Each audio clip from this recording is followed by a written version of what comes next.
एक ऐसा इंसान जिसे जन्म के कारण समाज में भेदभाव और छुआछूत का सामना करना पड़ा, जिसके पास न कोई राजसी शक्ति थी न धन दौलत, लेकिन उसके पास था ज्ञान, भक्ति और इंसानियत का संदेश। उन्होंने कहा, मन चंगा तो कठौती में गंगा।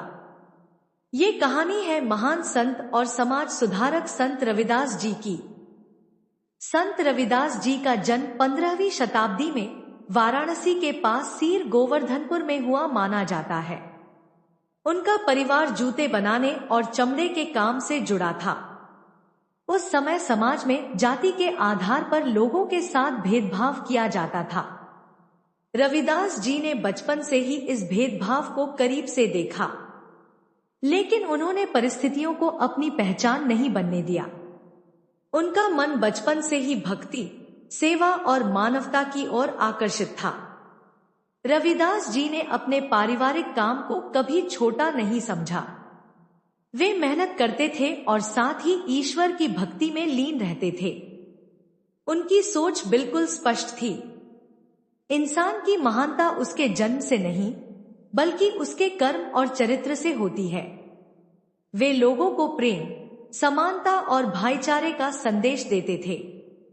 धीरे धीरे उनकी वाणी दूर दूर तक प्रसिद्ध होने लगी। संत रविदास जी को अपने जीवन में सामाजिक भेदभाव का सामना करना पड़ा, लेकिन उन्होंने किसी से नफरत का रास्ता नहीं चुना।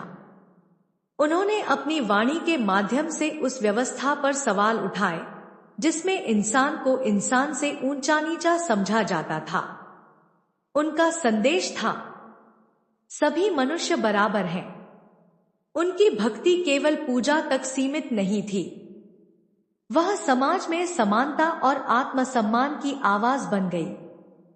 समय बीतता गया और संत रविदास जी की प्रसिद्धि बढ़ती गई। कहा जाता है कि उनके विचारों से प्रभावित होकर समाज के अलग अलग वर्गों के लोग उनके अनुयायी बने।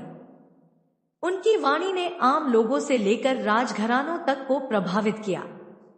भक्तिकाल की महान संत मीराबाई के साथ भी संत रविदास जी का संबंध परंपराओं और भक्तिकालीन स्रोतों में वर्णित मिलता है, लेकिन रविदास जी की सबसे बड़ी पहचान थी उनका संदेश, प्रेम का संदेश, समानता का संदेश और इंसानियत का संदेश।